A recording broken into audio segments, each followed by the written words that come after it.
Hugo, venga. Sí, vale, pues gracias profesor por el espacio. Vale, gracias por el espacio que nos está brindando. Los seminarios nacen con esta idea de sacar un poco la discusión de las aulas.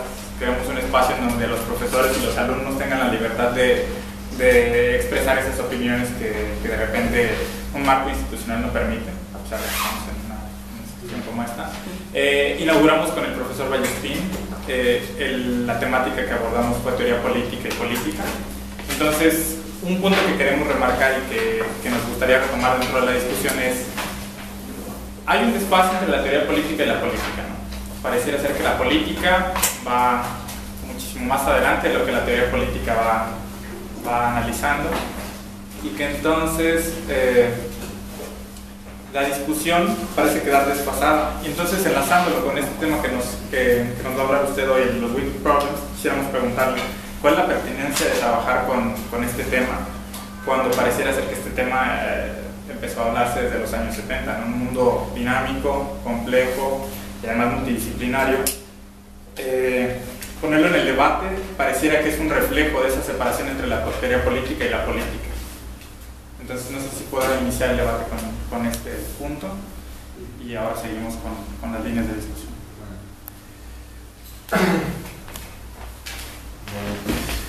A ver, yo de entrada creo que uno de los problemas que tenemos a la hora de pensar en los retos para las políticas o para la gestión es precisamente la tendencia histórica a poner muchas fronteras, ¿no? Una cosa es la teoría política, que otra cosa es la política, que otra cosa es la ciencia de la administración, que otra cosa es el análisis de políticas públicas, y seguramente uno de los retos que tenemos delante es romper muchas de estas barreras y entender la realidad de una forma más compleja. Y seguramente en el ámbito de la gestión pública, de la administración, de las políticas públicas, yo creo que precisamente uno de los temas es implicarnos más con la teoría política, más con la propia política. A menudo la administración pública ha sido refugio de certidumbres tecnocráticas, de espacios más basados en el conocimiento experto, espacios en los cuales se rehuye la polémica y se busca más la solución. Y yo creo que en este sentido la administración debe recuperar la idea de que es el instrumento de la política, y por lo tanto hay que politizar de alguna forma la gestión pública desde este punto de vista. Esto supone, yo creo, tener que poner en cuestión algunas de las certidumbres de estos últimos tiempos, ¿no? Una primera es la dicotomía wilsoniana, ¿no? Wilson hace una distinción muy clara entre el ámbito de la política y el ámbito de la administración, ¿no?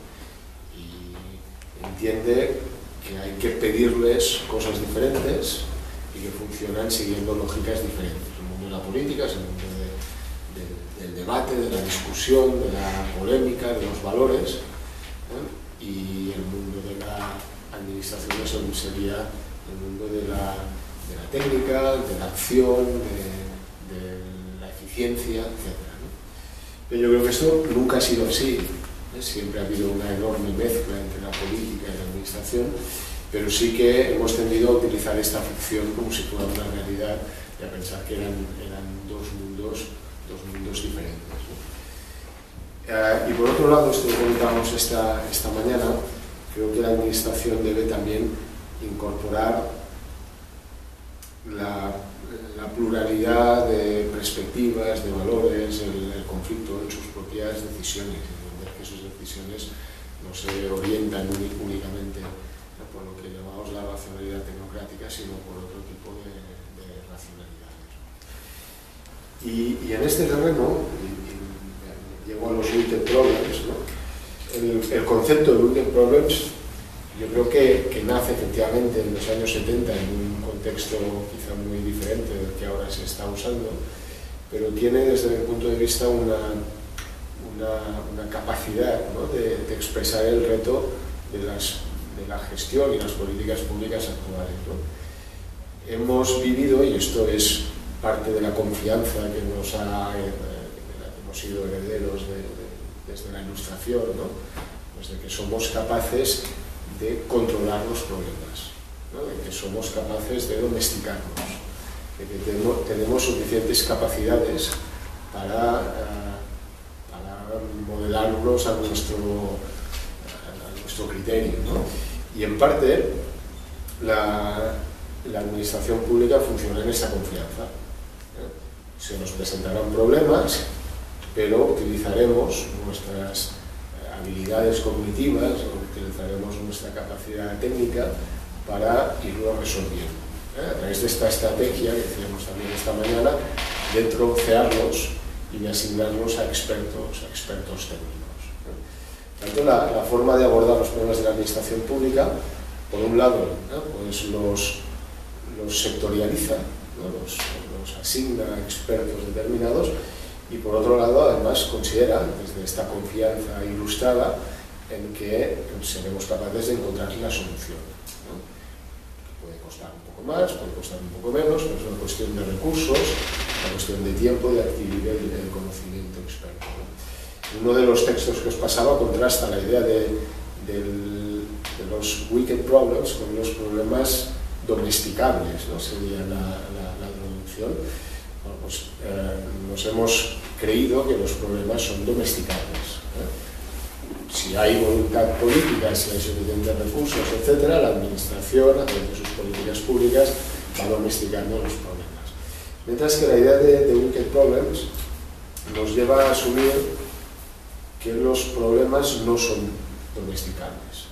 Yo creo que la mejor traducción de wicked problem, quizá alguien criticaría su falta de academicismo, de esta forma, es el de problemas malditos, ¿no? Problemas que no son solucionables, al menos en la perspectiva tradicional con la que hemos operado. Son problemas que cuando solucionas una parte se te escapa otra, ¿no? Y que por lo tanto las soluciones que les podemos dar siempre son parciales, siempre son compromisos, siempre son un punto de equilibrio en el cual pues, solucionas una parte y dejas otra parte sin resolver, ¿no? Insisto que esto, para la confianza ilustrada y para una administración que pensaba que era capaz de solventar los diferentes problemas, la sitúa en una posición incómoda, porque es decir, es que yo no le voy a poder resolver todos los problemas, sino que desde la administración podemos dar una respuesta parcial y de compromiso que dejará satisfecho parcialmente también al conjunto de la población, ¿no? Por tanto, yo creo que el concepto de wicked problem se conecta en primer lugar con la creciente complejidad de algunos asuntos que son irreductibles a soluciones técnicas, por lo tanto necesitan abordajes más complejos, y por otro lado también supone una aceptación de los límites de las capacidades que tenemos para resolver los problemas, ¿no? Y en este sentido es donde yo creo que el contacto, y luego abrimos ya si acaso comentarios vuestros, el contacto por ejemplo con la política y la teoría política es también relevante, ¿no? Sobre todo con determinada política, ¿no? Es decir, los griegos, ¿no? Y Fernando Vallespín pues viene de la teoría política, y igual ya os mencionamos cosas en este sentido, pero para los griegos la política nacía de la mano de la tragedia. Es decir, el siglo de Orios es el siglo del invento de la política, de la democracia y de formularnos las preguntas sobre quién gobierna, cuáles son las mejores formas de gobernar, etc. Pero también es el siglo donde grandes dramaturgos como Sófocles o Eurípides, pues lo que hacen es escribir las también conocidas tragedias griegas, ¿no? Y la relación entre política y tragedia, yo creo que no es neutral, y además es algo que quizá deberíamos recuperar en la actualidad, ¿no? Hay un trabajo muy conocido de Nietzsche, que es una de las primeras obras, ¿no? que se llama precisamente, o que estudia precisamente la relación entre política y tragedia. ¿A qué me estoy refiriendo, no? La política, lo que descubren los griegos con el invento de la política, lo que hacen es humanizar los problemas y la capacidad de solucionarlos. Es decir, hasta aquel momento las dificultades que tenían les desbordaban y pretendían que ya aparecerían los dioses o los reyes o alguna fuerza que no resolvería, ¿no? Por lo tanto, el conflicto que siempre aparece en toda sociedad se trasladaba a una especie de solucionadores míticos que ya veíamos, ¿no? Se invocaban los dioses. La Grecia inventa la política precisamente porque lo que hace es decir, no, los problemas los arreglaremos los hombres, los seres humanos, un proceso de humanización de la capacidad de responder a cómo gestionamos nuestros conflictos. Ya no dependeremos de los dioses ni de un tirano benévolo que será quien nos arreglará las cosas, sino que seremos nosotros mismos los que tomaremos decisiones para resolver nuestros conflictos internos, ¿no? Claro, ¿qué ocurre cuando se humaniza el proceso de resolución de los conflictos humanos? Bueno, pues que choca con los límites de las capacidades humanas, ¿no? Es decir, dioses lo pueden todo teóricamente, en cambio las personas tienen límites, ¿no? Y además las personas se ven atrapados en conflictos de valores, ¿no? Que es lo que le pasa a Antígona, ¿no? Pues cuando se ve sometida al conflicto entre la lealtad a la ciudad, o que es un valor positivo y que valora, y la lealtad a su hermano, que también es un valor positivo, y bueno, vamos a explicar ahora la historia de Antígona, pero es un conflicto de valores que cuando confluyen en una persona humana acaban en tragedia. ¿A qué nos lleva esto? A recordar que la política no lo puede todo. Que la política es resolver nuestros problemas con nuestras capacidades humanas. Y por lo tanto, siempre vamos a tener conflictos de intereses, siempre vamos a generar estas pseudo-tragedias, ¿no? Claro, esto cuando llevamos 20 años diciendo que las políticas públicas sirven para satisfacer las necesidades de los ciudadanos y clientes, es como muy extraño, ¿no? Porque en realidad nos habíamos acabado creyendo, ¿no? que la política servía, las políticas públicas servía para hacernos felices. Y cuando no lo hacía, le acusábamos. Esta política no sirve porque no nos resuelve todos los problemas, ¿no? Y en cambio yo creo que tenemos que empezar a comprender que la política no nos resuelve todos los problemas. No puede.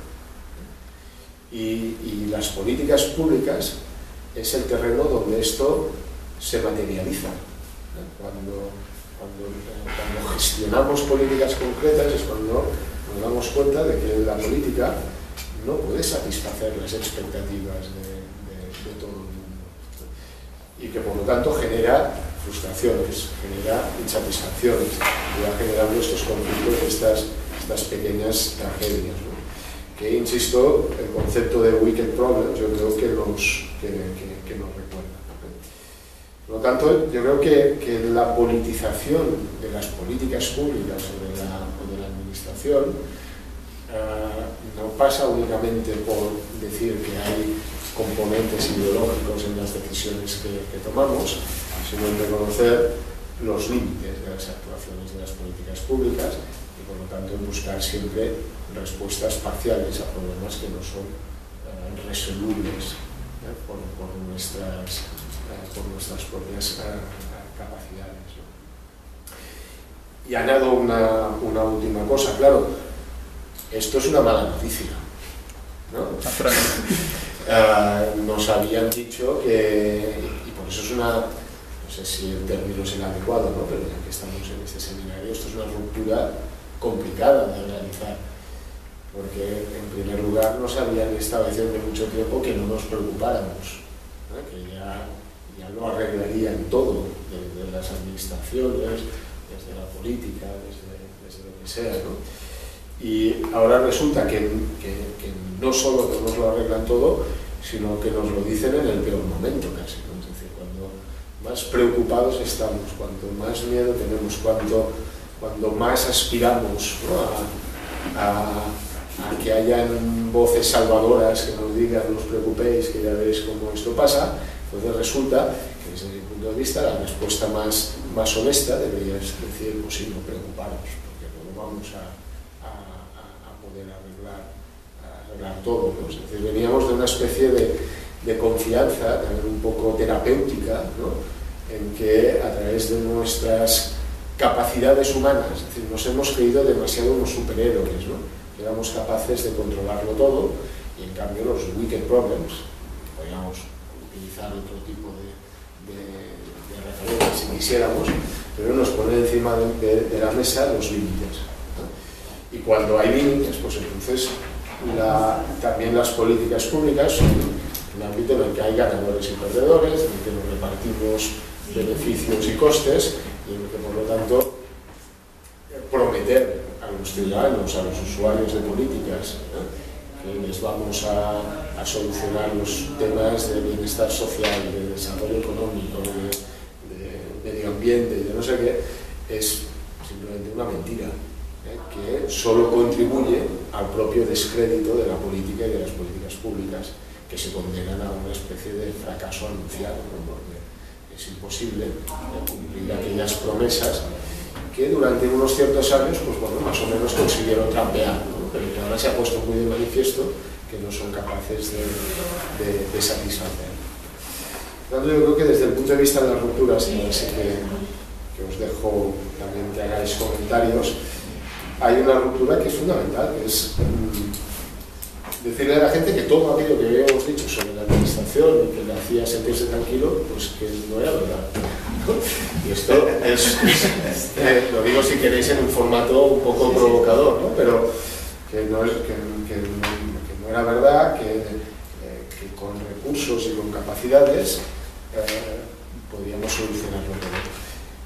Y además acentuado por las últimas décadas, por las modas más neoliberales de la nueva gestión pública, que en definitiva subrayaban esta idea de si gestionamos bien no arreglaremos todo, ¿no? Le daban, yo creo, esta dimensión práctica, pero consustancial de la política y de los conflictos humanos. Bueno, hecho así una cosa muy panorámica. Quizá me gustaría más que seguir explicando o diciendo cosas que tampoco tenía especialmente preparadas. Escuchar qué opináis o qué... Es que acabo de lanzar algunas frases tan provocadoras que yo creo que despertó más preguntas que argumentos. Sí, hacemos una ronda ahí de disparos. Bueno, yo tengo una cuestión que me viene a la cabeza. Entonces, si todo lo que pensábamos sobre la administración pública y este arsenal de herramientas que tenemos para resolver los problemas no lo va a hacer, ¿cómo tenemos que repensarla entonces? ¿Cómo tenemos que pensar la política pública si ya sabemos que no va a garantizar la solución de un problema siquiera al analizar este problema en toda su complejidad? Yo me pregunto que el esfuerzo también en el marco neoliberal, el esfuerzo dentro del propio marco neoliberal de la visión de decir que la política importa para la política pública, es decir, que parece que antes la variable de la política no importaba y solo la política pública tenía como todos los elementos para sí. Después nos dicen que la política influye y es determinante en el proceso de la política pública. Pero respecto de eso es como, ¿quién lo está mirando? Tú eres un profesor europeo, catalán, que tiene un fenómeno ahí, y que de repente es como, ¿qué estás observando tú de qué tipo de administración estás hablando? ¿De qué tipo de realidad? Nosotros somos latinoamericanos y de repente cuando decimos en Ortega, y dentro de los módulos del doctorado y la escuela catalana, uno lo dice con provocación aquí en Ortega, que no les gusta, que digamos que existe la escuela catalana. Y luego dicen, bueno, y luego Ramiro viene y dice, pues ustedes no tienen ni Estado ni tienen administración pública. Y de repente viene el profesor aquí a decir, pues que ya no hay que hablar de eso, ¿no? O sea, que nosotros de repente es también pedirle a... O sea, el argumento me parece súper provocador, porque entonces tú estás mirando algo, el jueves pasado decíamos a Weispin que se habían caído los grandes conceptos sobre los que se movía Occidente. Europa y Estados Unidos planteaban el diagnóstico y la solución a todo el mundo. Y ahora no tienen ni manera en cómo, con sus propios conceptos y herramientas, solo diagnosticar y dar la solución a lo que les pasa. Pero sin embargo, esa enorme capacidad de recreación, de abstracción, de estarle moviendo, de estarle mirándole, es decir, ¿qué estás queriendo mirar? ¿Qué realidad estás queriendo transmitirnos? Que es decir, que no es lo mismo decir que ya no sirven, que esta idea de límites y capacidades no sirven para los catalanes para solucionar sus problemas que tienen. Pero me dice algo a mí México, me dice algo a mí Guatemala, me dice algo a mí, es decir, que dentro de ese asunto, es decir, cómo articular la cuestión rupturista con todo eso ya es complejo, ¿no? Es decir, que seguimos nosotros pensando si tenemos Estado y ustedes ya quieren hacer un nuevo Estado, por ejemplo. Pero que todas estas cosas, adicional a ello, no sé si luego esta idea de los límites, es decir, y suena atractivo porque si estuviera aquí Luis Aguilar diría, lo que necesitamos son capacidades, desarrollar capacidades, y aquí es que ni siquiera las capacidades bastan, ¿no? Entonces esta idea entre que es como agregarle a esta idea que traes de los límites, pero también nos dicen constantemente aquí una de las variables más importantes que se mueven en el mundo de la escasez. O sea, para estudiar política pública y política, la variable de la escasez es relevante, ¿no? Y de repente, como es, pero también hay que establecer los límites, ¿no? Entonces, bueno, quiero decir, con la consistencia cognitiva de la ruptura que estás planteando, también no es como que, pues que a lo mejor no necesariamente no estás planteando una ruptura, sino nada más como que estás estás tratando de reflejar la vuelta a un argumento. Yo quisiera seguir un poco con la línea de ambos y plantear también el tema de los solucionadores míticos, ¿no? Porque creo que sí es preocupante que más que anunciar la ausencia de pensamiento o de reflexiones ante esta realidad compleja, hay que también observar que en la realidad sí hay quien aparece con esos solucionadores míticos, ¿no? Es decir, desde el 94 para México, que era el Tratado de Libre Comercio con América del Norte, después lo que fue para Europa la Unión Europea, ¿no? Que luego se han ido transformando, como ahora pasa en Cataluña, ¿no? De repente pareciera que la solución a la crisis es la independencia, ¿no? Entonces, más allá de si esto es cierto o falso, yo plantearía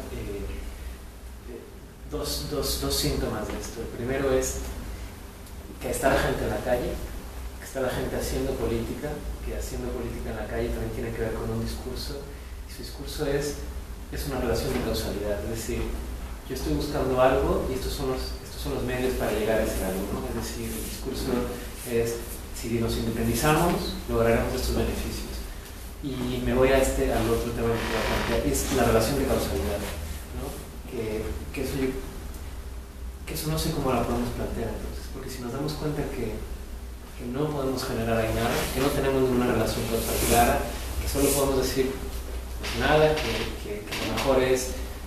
lo mejor es de manera normativa o conceptualmente evitar el conflicto, ¿no? Que es lo que nos ha dicho la gobernanza. La mejor manera de llegar a los acuerdos y dirigir la sociedad es sin conflicto, pero tampoco hay una relación causal en eso. Ahora nosotros nos vemos obligados a hacer un doctorado en gobierno y administración pública a argumentar y decir, desmontar aquellos solucionadores míticos, pero la única manera en la que parece que estamos obligados a argumentar es con relaciones causales. Entonces, yo no sé si eso también se tiene que desmontar, si las relaciones causales han sido la gran farsa de las ciencias políticas en el sentido de la administración pública y la política pública, porque jamás lo hemos podido demostrar de manera clara y contundente, ni siquiera es posible. Entonces, plantearía esas cosas. Pero ponme un ejemplo de a qué te refieres cuando estás hablando de relaciones causales. Pues, por ejemplo, que nos dijeron en México, para hablar del Tratado de Libre Comercio, ¿no? Que se cambian las fronteras, pues había beneficios en una política pública. Por ejemplo, una reforma laboral va a generar que haya mayor... Es decir, por la política pública me parece, hay una relación causal, ¿no? Es decir, te da pues por eso introducimos A para generar B, ¿no? Pero parece que no está eso demostrado de ninguna manera. ¿Cómo argumentas a los nacionadores míticos? Porque dicen, hay que independizarnos. ¿Cómo argumentas? Bueno, a ver, cómo enfocarlo. En realidad yo sí que creo, en lugar ahora cojo algo de lo que te decías tú al final, que la ruptura, la posibilidad de plantear las cosas de otra manera, a mí me inspira mucho a mí me inspira más mirar el pasado que no estar aquello todo el rato deslumbrado con el presente, ¿no? Es decir, aquí diría también posiciones diferentes, ¿eh? Hay gente que cuando intenta mirar hacia donde vamos se imagina una sociedad a partir del papel que van a desempeñar en ella las nuevas tecnologías, las redes sociales, y como por ejemplo puede producirse una disolución de la propia política por la aparición de nuevos movimientos sociales, porque la gente está en la calle, porque habrá mecanismos alternativos locales de toma de decisiones, ¿no? A veces una especie de falansterio, como proponían las utopías de Fourier, ¿no? pero con WhatsApp y wikis y twitters, ¿no? De que pueden generar una comunidad que se autorregula por ella misma y que deja un poco sin sentido a la política tal como la entendemos, ¿no? Bueno, a mí me cuesta avanzar en esta dirección, ¿no? Parece como si prefiriera un poco mirar más hacia atrás y creo que hay que volver a los argumentos de siempre, creo que tú decías al final, ¿no? y a las preguntas de siempre, de quién gobierna, de cómo gobierna, para quién, y con qué valores, y al final son preguntas que nos hemos hecho siempre y que a veces hemos tendido a olvidar, ¿no?